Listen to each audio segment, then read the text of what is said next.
Magandang araw po sa ating lahat. Munting kaalaman nga pala. Nako, ito, matinding sagupaan po. Yata ang magaganap ngayon. Carpio versus Marcoleta. Taas kamay kung sino gusto magkasagupaan. Hindi naman totally magkasagupaan. Magkadebate na. Di ba? Kasi alam nyo, alam naman natin yung pananalita nung nakaraan, usapan, kung saan na sinabi mismo nung ni Carpio na parang hindi naman siya ata na total nagsabi, mamaya papapanood natin na parang lowest rank sinabi niya, di ba? Ngayon, kung ikaw isang abogado, may karapatan ka kasi tao ka. Hindi man abogado o isa pang anong profession mo sa buhay, basta may karapatan ka sabihin mo yung gusto mo. No? So, dapat may karapatan din yung makakarinig nun. Correct? Na sumagot. No? O ngayon, sa pagkakataong ito, ang dating kasi sa amin, hindi man siya naghahamon ng debate, pero yung dating sa amin, bilang abogado rin siya at abogado si Senator Marcoleta at senador pa, nang sabihin mo na parang lowest rank ata, na parang pinatutunog nila, no? Ang dating sa akin nun, sa amin na lang, kahit sa akin na lang, no? Para ka naghahamon. Walang pinagkaiba yan dun sa boksingero ka, boksingero din yung sinabihan mo, at sinabi mo, ay, walang kwentang boksingero yan. Mahinang klase yan. So, anong iisipin ng mga nakakakita at mga nakakarinig? Isa lang sasabihin namin, ay, kung mahina pala, di laban na yan. Diba? Labanan mo nga boxing? Parang gano'n, diba? Hindi naman sa bata, pero sports lang. Diba? Pero sa pagkakataong ito, hindi manggagaling sa akin na kung gusto niya lumaban o hindi. Dito kay Jensil sa Subardiaga, isang broadcaster doon sa Net25 na kasamahan ni Senator Dante Marcoleta, ay ganito ang sinabi. Ayan, nakikita niyo naman po. Gusto nyo ba magdebate sila Senador Dante Marcoleta at retired ba to? Justice Antonio Carpio, kasama niya si Christian Isguera. Yeah? Yan Ako kasi kasi pangit kasi yung yung pupunta ka sa programa mo na sila lang, yung grupo na yun ang papanigan mo. Ako hindi, pag ako nagbuo ng programa, lahat kayo welcome. Di ba? Ganun lang yun. Di ba? Parang si Ben Tulfo ba? Si Ben Tulfo, welcome ka dun Pero si Ben Tulfo, kahit kakampi ka, hindi ko naman sasabing ko yun Ben Tulfo, kahit kakampi ka niya, kahit ikaw ay kalaban niya, kakampi ka niya, kamag-anak ka niya, pag nakakita ng mali sa'yo, bibirahin ka ni Ben Tulfo. Yun na nagustuhan ko kay Ben Tulfo. Walang kinikilingan, walang politiko doon. Di ba? Kaya nga, dati ang gusto ko sa si Erwin si Ben na. O, Ito, payag ba kayo na magdebate itong dalawang ito? Kasi hindi naman sobra na, no? Kasi para magkaalamanan. Kasi top 3 nga pala, top 3. Ito, top 3, Top 3, si Senator Dante Marcoleta. Top performing senator. Ayan, di ba? Tapos, lowest rank. Parang hindi naman ako naniniwala. Kahit siguro naman bulag, nakarinig nito, parang hindi naniniwala dun. Di ba? Ayan, Sabi, ito, basahin. Sabi, lowest rank daw, pero siyang top 3 best performing senator. One time senator and halos 6 months pa lang senado. Di ba? Hindi naman ako kalaban ni Carpio, si Marcoleta. No? Pero kung halimbawa ako isang mataas na politiko, pwede rin naman na debate. Pwede kami magdebate. Di ba? Paso nga lang, wag siyang, hindi, ito kondisyon. Wag siyang gagamit ng batas, hindi na ako gamit ng Bible. Kasi debate ako sa Biblia pero sige, wag na. Dito kay Senator Marcoleta, wag natin patulan. Si Senator Marcoleta ang karangalan na yan. Di ba? Ayan magbasa tayo ng konting komento lang para pahapyawan natin ng konti, no? Ang tema ay nasa batas ba ang ito maganda, sabi ko na nga Ang tema, kasi ganito yan Hindi man naghamon o sino man maghamon, pwede ito ang maging tema. Kasi lowest rank Di ba? Paniniwala mo, lowest rank to si Marcoleta So, ibig sabihin, kahit anong topic nito, kaya mong sagutin. Kasi lowest rank lang Walang pinagkaiba dun sa magaling ka, professional ka mag-basketball, isa, beginner lang. Kahit anong hamo, kahit anong court labanan nyo, tatalo mo siya kasi nga, ikaw professional basketball, yun, mga amateur basketball player lang, okay? Hindi man amateur nagtitraining pa lang sa basketball. So, siya mamimili kung anong court. Diba? Eto, siya mamimili kung anong topic. Ang tema ay nasa batas ba ang restitution bago tanggapin ng isang tao bago maging state witness? Napakadali. Gusto mo ako na lang Jensil Ako na lang po iharap nyo. Patutunayan ko gamit ang banal na kasulatan sa kanya batas. Patutunayan ko.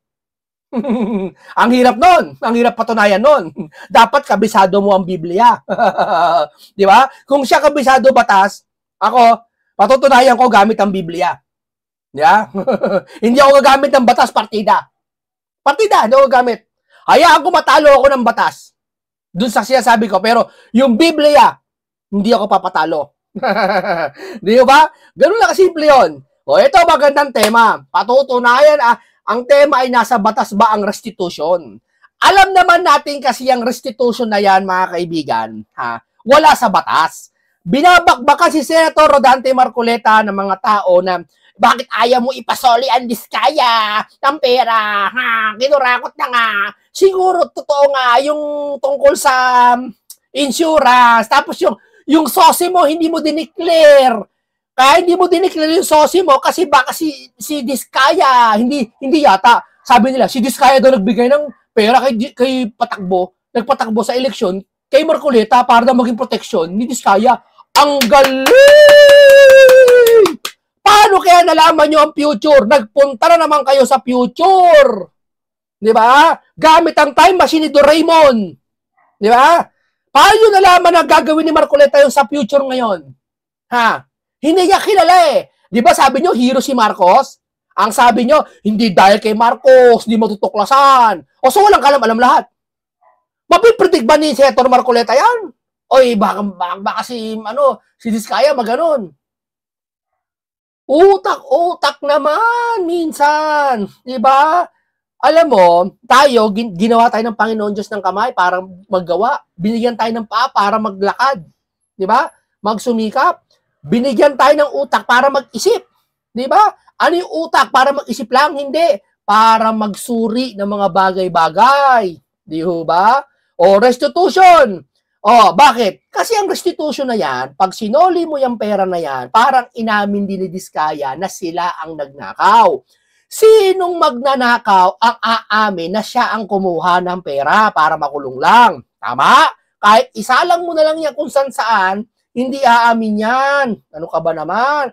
So, porkit ba munting kaalaman, di umamin, wala tayong gagawang paraan? Hindi. May paraan tayo para ang Diskaya, mapaamin na hindi niya sinasabi. Ano yon? Yung gagawin diskarte ni Senator Rodante Marcoleta, bagay na pinigilan nyo. Bakit? Kasi baka maikanta ang mga big fish at hindi sapsap. Di ba? Sabi Diskaya, di ba? Kung chismis ba to, totoo. Sabi ni Diskaya, sasabihin ko lang lahat, tell lang ako pag ako binigyan ng witness protection sa state witness. Di ba? Pag binigyan ng state witness. Ay ngayon, hindi binibigyan kasi pag binigyan, wag mong bibigyan ng ng state witness kasi baka umamin yan, mailabas lahat ng resibo.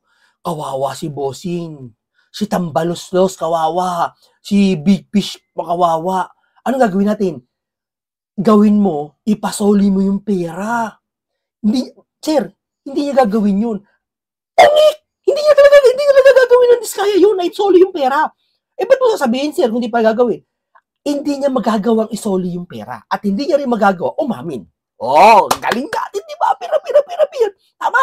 Hindi niya magagawa umamin. Pag hindi niya nagawang umamin, walang big fish na sasabihin, pati ebidensya. Mananatiling si Diskaya, sa kanya lang ang problema niya. Sir, paano naging sa kanya lang problema niya? Makakapaggawa ba ang kontraktor na siya lang? Hindi alam ng mga bossing? Yun na nga problema natin Pero hayaan mo na hindi may isip ng tao yun. Hindi may isip ng taong bayan yun. Basta gawin mo yung bagay na hindi kayang gawin ng Diskaya para hindi sila mapaamin. Si Marcoleta, hindi, wag restitution. Di ba? State witness para mapaamin siya. Kaso, rambulan na nga di ba? Konting utak. Ito. Di nagka-level, mag-senador muna si Carpio.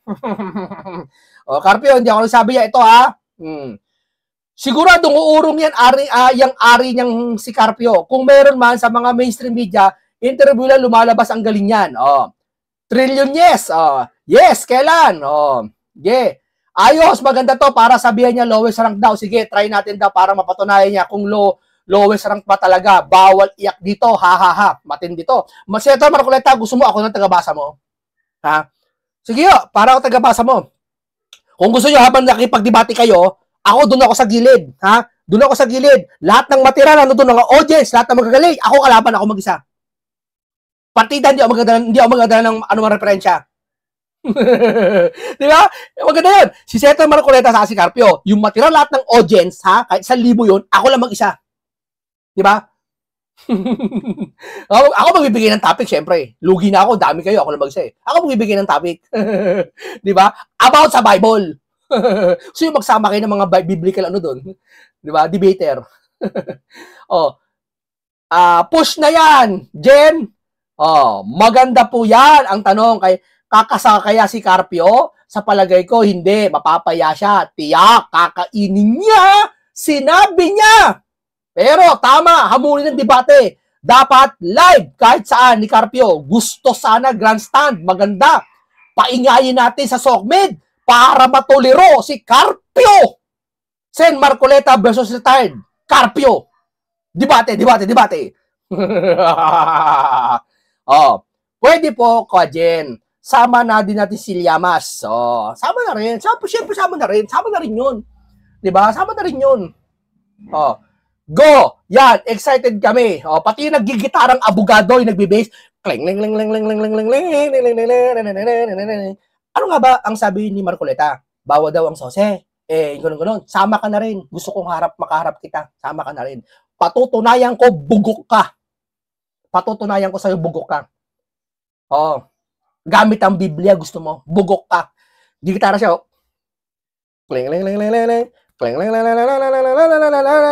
alam niyo na, sabi ni Senator Marcoleta, ang sose daw, ganyan. Dineclare niya ang sose, kanya, kala mo galing-galing eh. Wala naman nanonood sa'yo. Banda mo, wala nanonood.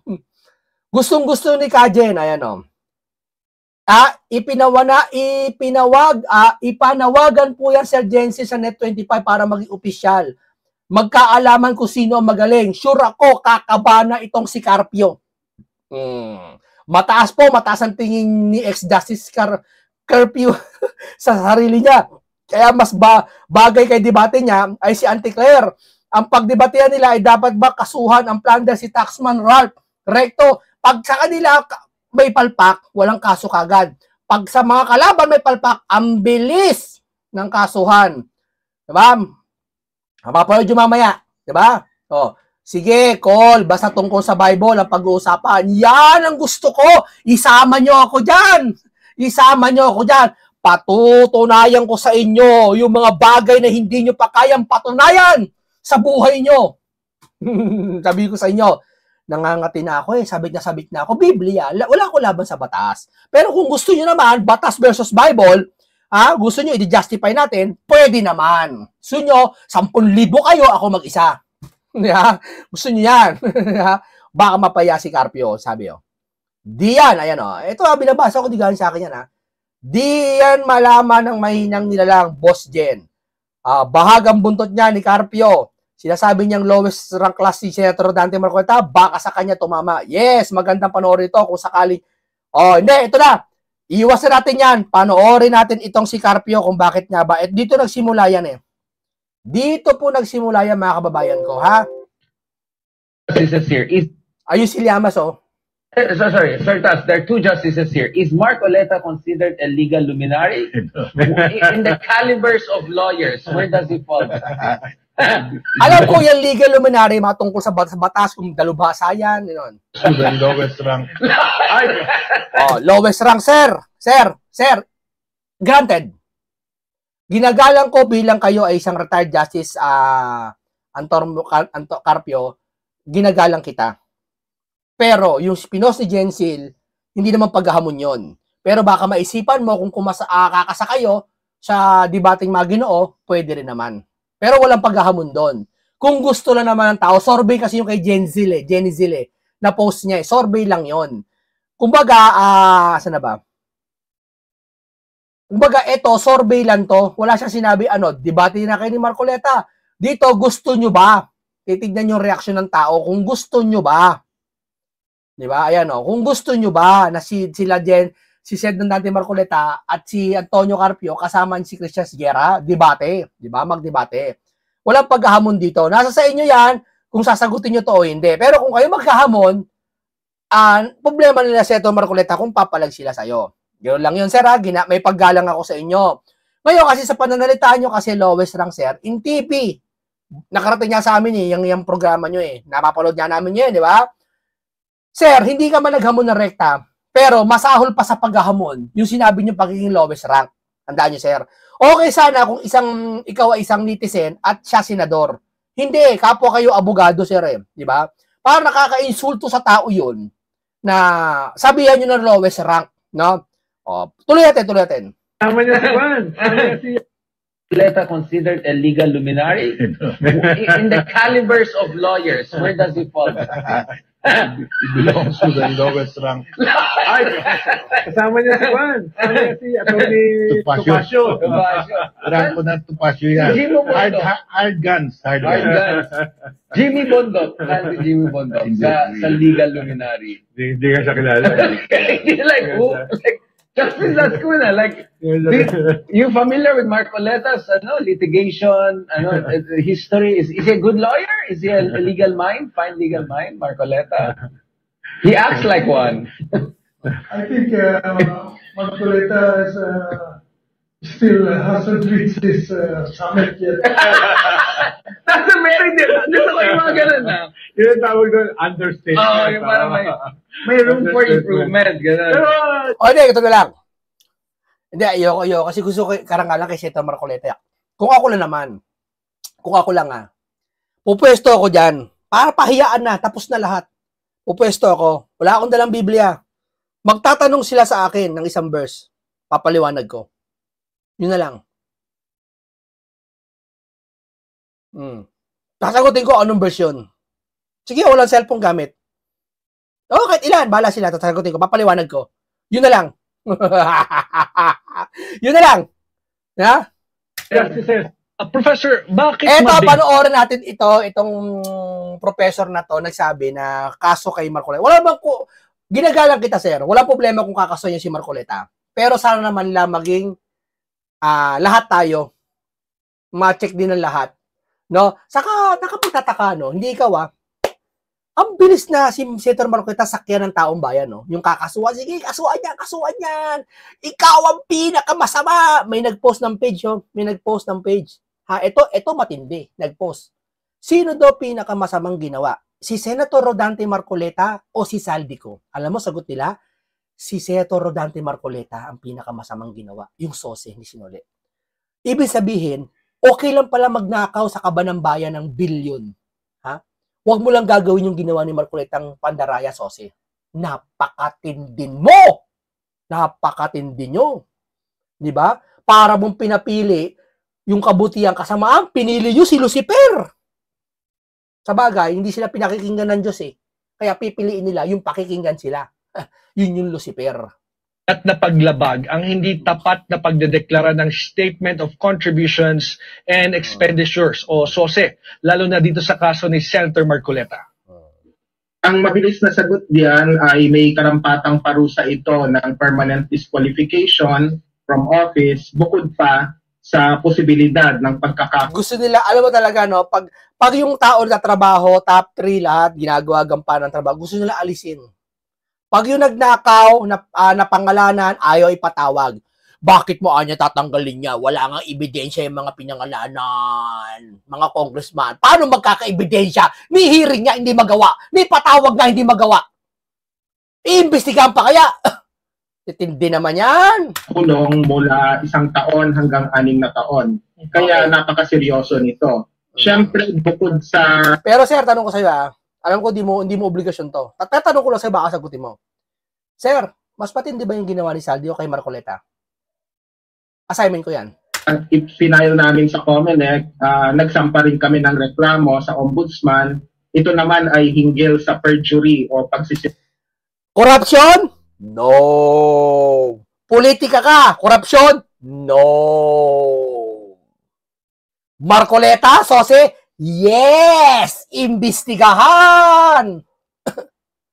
Hindi ikaw Hindi ikaw sir Hindi ikaw prop Sa kanila yon, hindi sa'yo yun.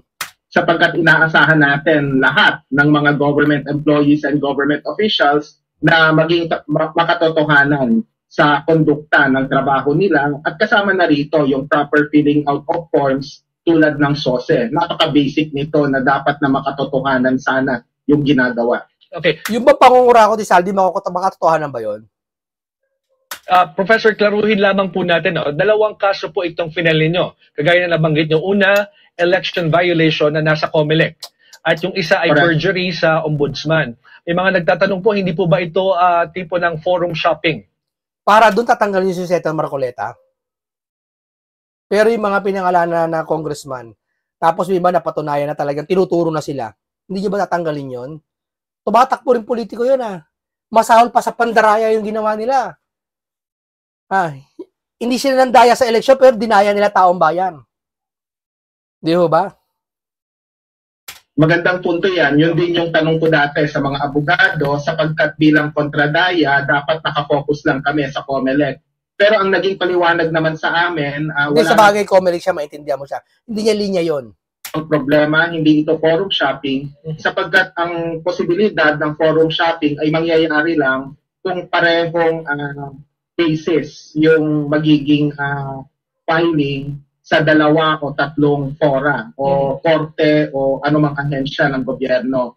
Ulitin ko lang for the benefit of the listeners and viewers, George, ang final namin... Ito painggan natin si Sir Prof. Dito, wala naman si Prof. Hindi naman niya to... Kumbaga, ginagawa niya lang yung trabaho niya bilang sa nakikita niya. Uunawain natin. Sige, unawain natin. Perjury sa ombudsman at violation of the Omnibus Election Code sa COMELEC. Bagamat yung mga facts ay almost the same, iba naman yung grounds sa perjury at saka sa violation of the Omnibus Election Code. So hindi ito matatawag na forum shopping. Ayon po kay Senator Marcoleta, ayaw daw po kasi magpakilala ng kanyang mga donor kaya hindi niya idineklara yung mga contribution ng mga ito. Ano po yung sagot nyo dito at nakalagay doon sa inyong complaint? Yung mga donor na yon, hindi dineklara ni Marcoleta, pero hindi naman pera ng taong bayan yon. Pero galit na galit sila. Hindi ikaw, sir, galit na galit lahat sila. Bakit di mo? May mga bugok pa, ang dami. Isoli mo yung donasyon na yan. Hindi pera ng taong bayan yan. Pero yung pera ng taong bayan, ninakaw ng mga politiko, wala kayong pakialam.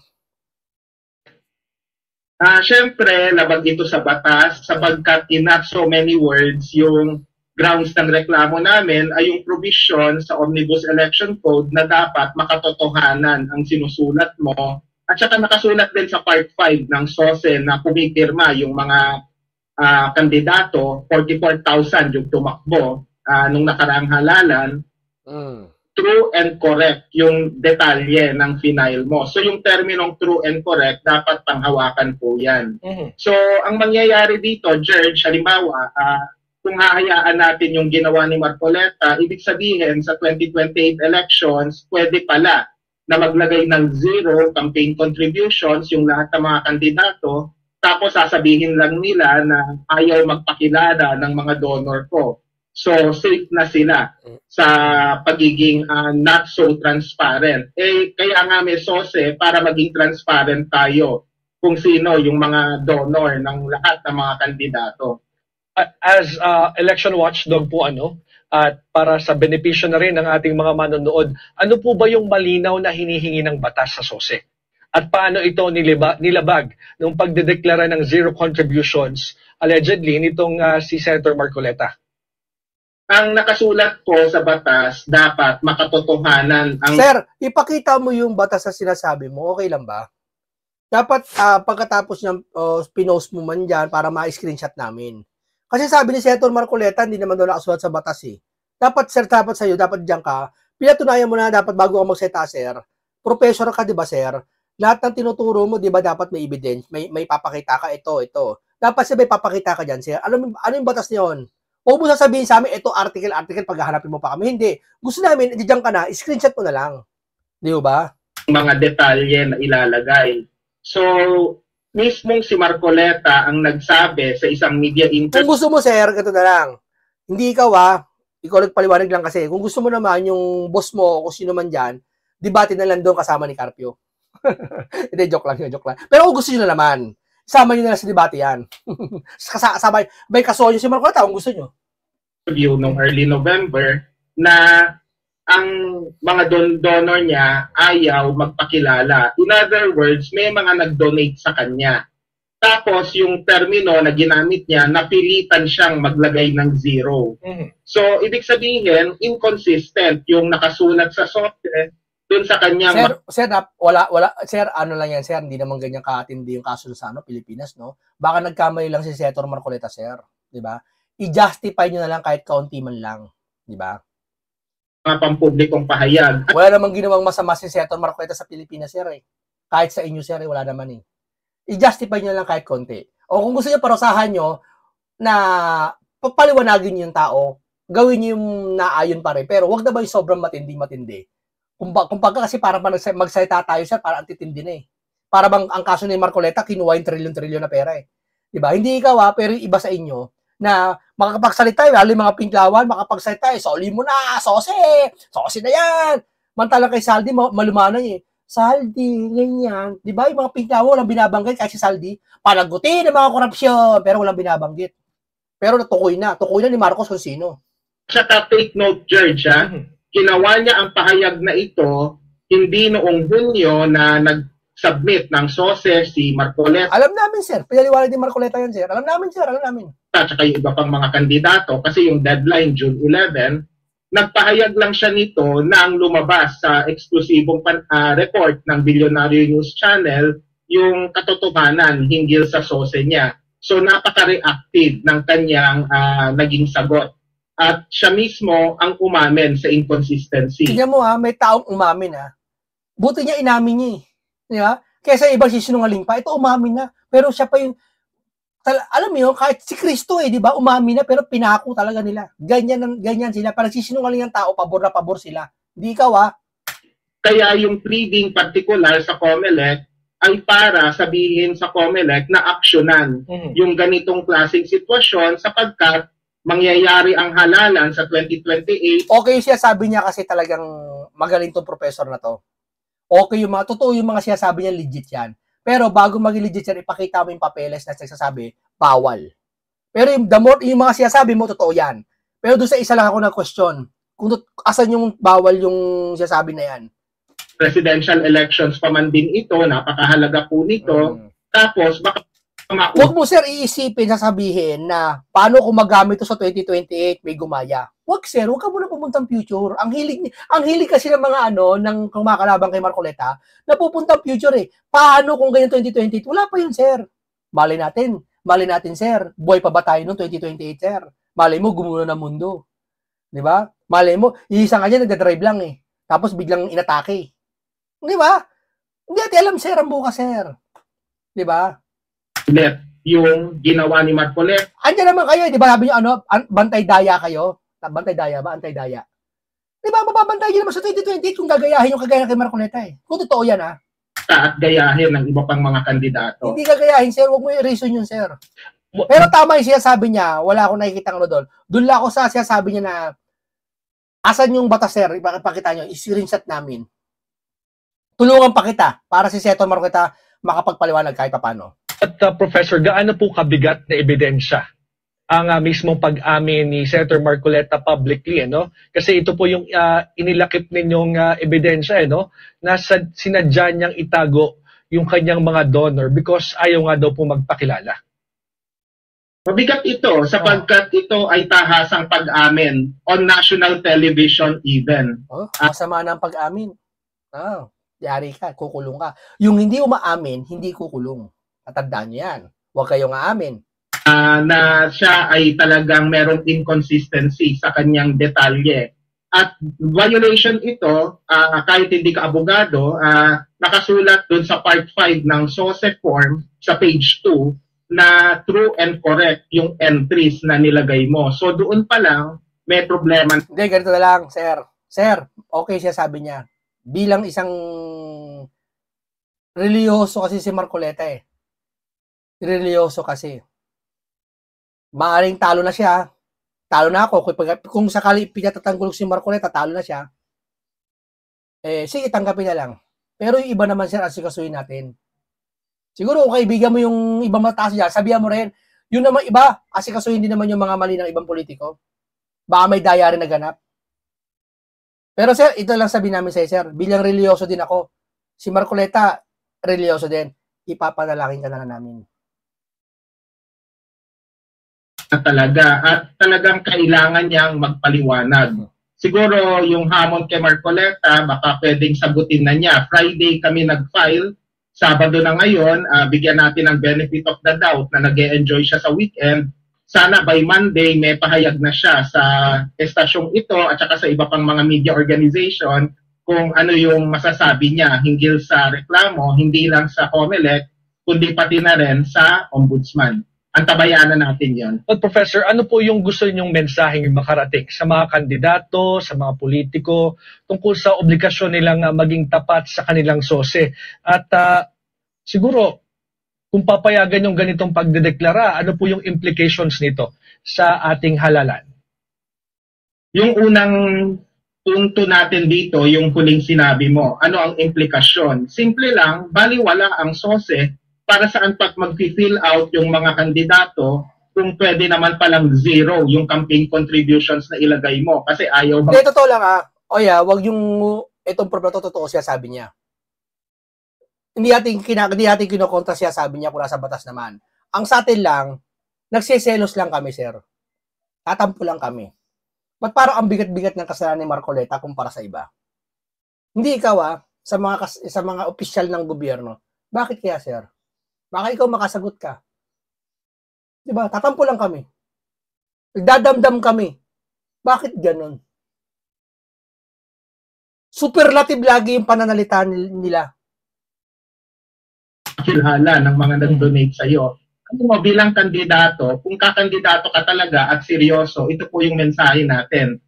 Tungkulin po ninyo na i-disclose kung sino-sino yung donor ninyo. Kung ayaw nilang magpakilala, huwag niyong tanggapin yung pera kasi kaduda-duda bakit ayaw nilang magpakilala. Sir, alam mo ito parang ganito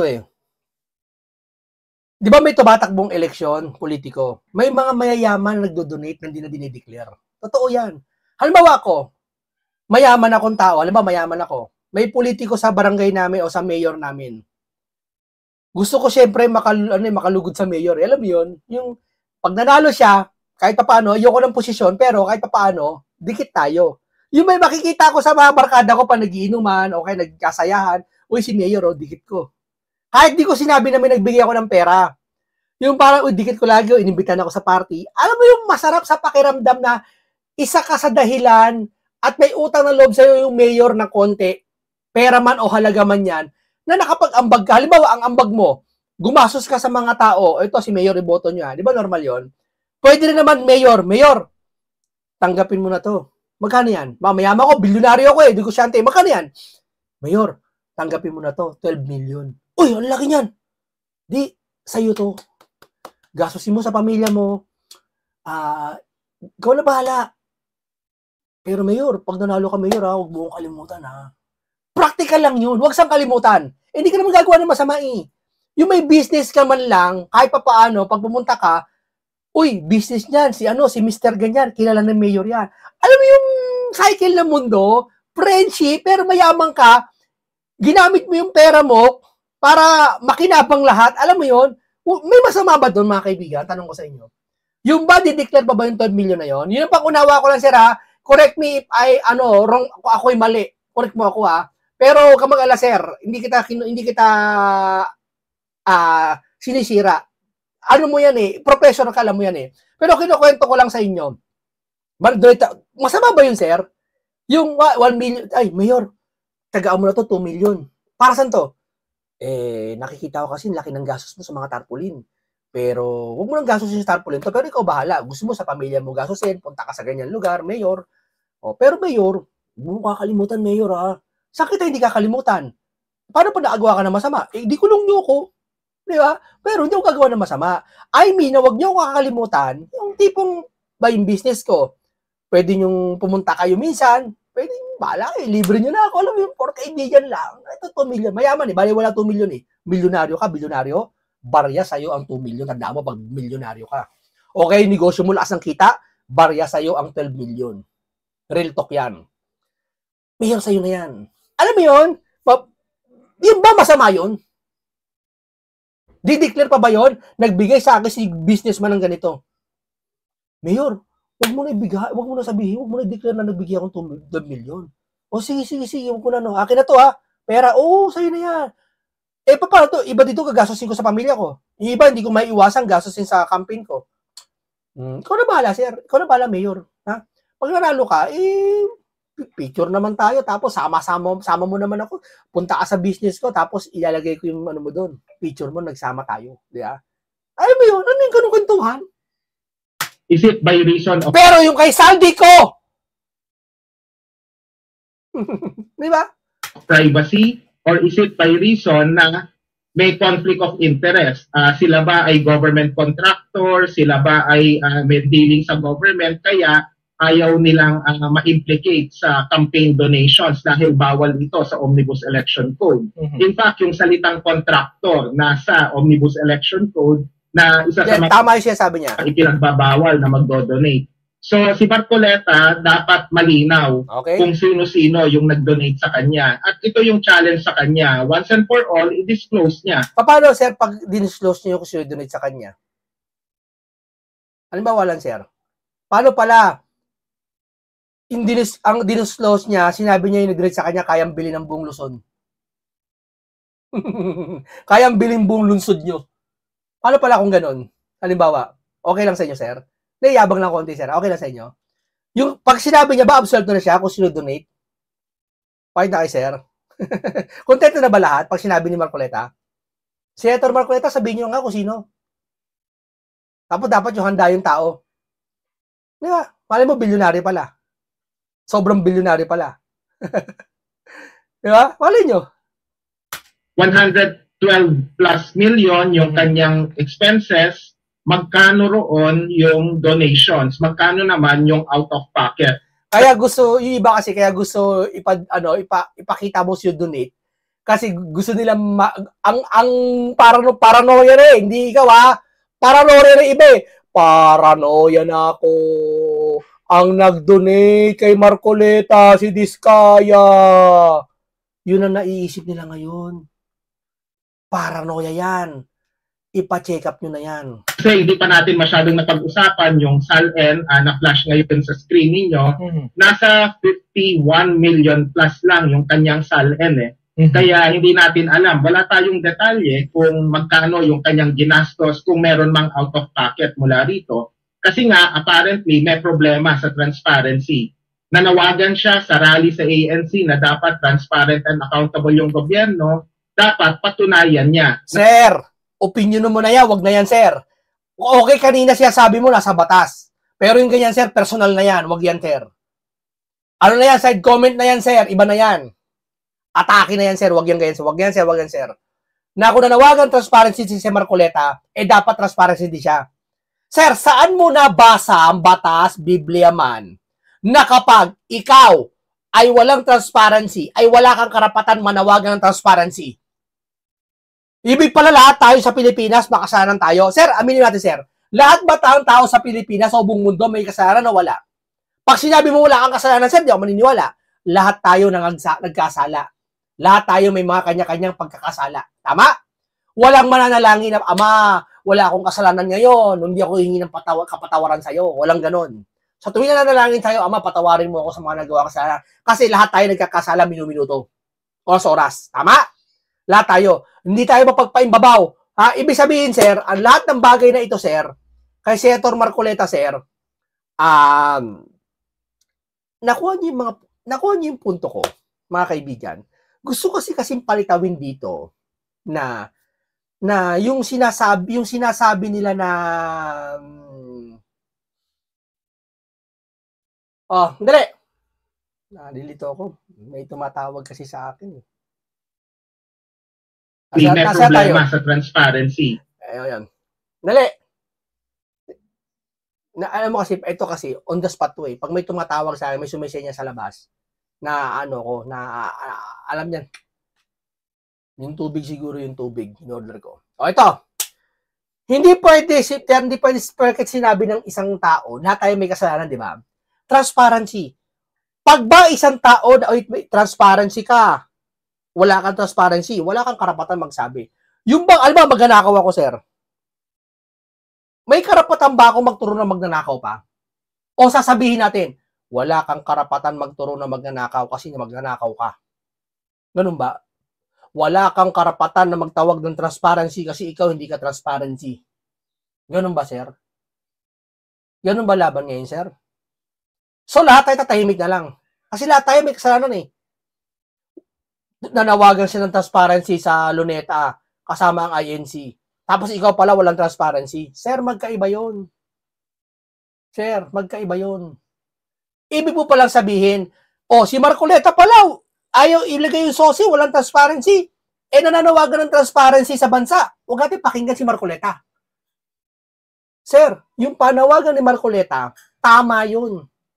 Ang mali niya lang siguro, nanawagan siya, na maniniwala nyo, wala siyang transparency, nananawagan siyang transparency. Pero yung transparency para sa bansa, tama para sa bansa yun, sir. Nanawagan siya sa rally sa ANC na dapat transparent and accountable yung gobyerno, dapat patunayan niya. Tingnan mo, dapat patunayan niya. So, ibig sabihin, lumalabas, patunayan mong transparency ka. May gusto malaman, kaya gusto patunayan. Ang gusto malaman ng mga audience, si Diskaya sana ang nag-donate sa kanya para mawala si Marcoleta. Para quits! Kasi napasara yung media! Para quits kami! Diba? Hindi ikaw gusto nyo, debate na lang lahat kasama ko si Marcoleta 1,000,000 kayo, ako mag-isa. Siya ay accountable and transparent, even late at this hour, mag-disclose na po siya. Kagaya nga po lang nabanggit ninyo, bukas yung Billionaire News Channel sa panig naman ni Senator Rodante Marcoleta. Maraming salamat po, Professor. Pwede yung memorandum Ito yung restitution. o opinion ninyo, mangingibabaw sa batas. Sa akin pong pagkakaalam, kapag hindi po nakalagay sa batas, huwag po nating ipipilit. Ngayon, nahihiya kayo na aminin nyo na nagkamali kayo. I don't care about it. I care about the public. They should have been misled and mistaken about your opinion. Kasi gusto noon ni Secretary Remulla na isoli mo na. Ito naman si Secretary Remulla, napaka-strict mo naman. Nakakatakot ka na ombudsman na pare. Gusto niya kasi noon na isoli mo na ng mga Diskaya. Nagulat sila kay Diskaya Diba? Lahat nagulat. Diba? Isoli mo muna. Kasi pinipigilan nila Yes. Isoli mo muna bago kita ipa-state witness. Yun naman. Bakit nagbago na ba ang rules of court? Di pa naman nagbabago Di ba yung restitution na yan yung hamon ni Jenzil na ang pag-uusapan ni Carpio sa debate, restitution. Ito na yung restitution na sinabi ni Marcoleta. Di ba? Bakit isusoli? May batas ba? Kasi di ba mga kaibigan, mas maganda kasi ang ganitong diskarte ni Marcoleta. Huwag ipasuoli ang pera, hayaan mo muna umamin si Diskaya. Kasi si Diskaya nagsabi na bigyan niyo ako ng state witness, etc. ng protection, aaminin ko lahat. Pag inamin niya lahat, andun na lahat ng big fish. Malamang madadamay si Diskaya. Ngayon, pwede mong bawiin yung state witness niya, bawiin ka na namin protection mo. Isoli na yung pera. Di ba mas maganda? Mas maganda. O kesa yung plano nila Boying na isoli mo yung pera. Pagkasoli ng pera na yan, kung ako sinoli ko na yung pera, pakialam ko bakit ako aamin. Diba? Ano kayo, hello? Mas maganda umamin muna bago soli ang pera. Di ba maganda kay Marcoleta? Alam mo bakit ayaw nila muna yung umamin muna bago isoli pera? Kasi pag amin nila, kasama yung boss nila. Chorya. Tama si Senator Marcoleta. So, who was a practicing lawyer for many yung years. statement ni Remulla.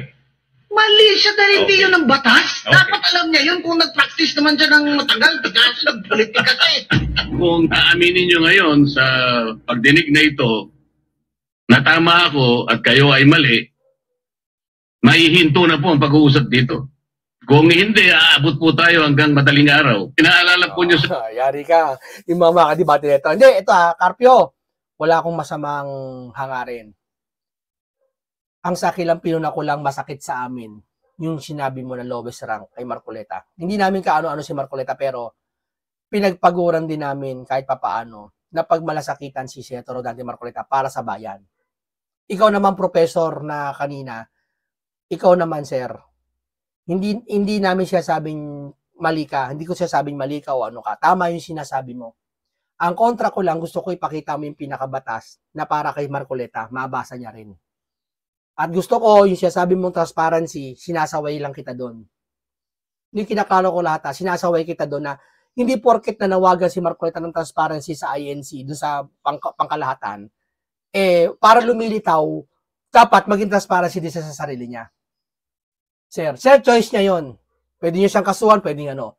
Pero wag niyo siyang pipilitin na porket transparency pinanawagan, dapat transparency din siya ngayon. Hindi, sir. Lahat tayo may pagkakamali. Sabi niya ni Marcoleta, tao lang tayo. Yan ang katunayan, tao lang tayo. Huwag tayong parang, hindi ikaw lahat tayo, in general to, huwag tayong umasta na para tayong hindi nagkakamali. Huwag tayong mag-act sa mga tao, ipakita natin para ba tayong perfecto na tayo lahat. Yan ang katunayan, tao lang tayo. Sir. Yun lang po. Mabuhay lahat kayo. Sana masunod ni Marcoleta yung sinasabi mo, Professor. Okay ka. Nag-call up ka. Hintayin natin si Senator Marcoleta. Yun ang magandang laban yan. No? Okay. Paalam sa inyong lahat.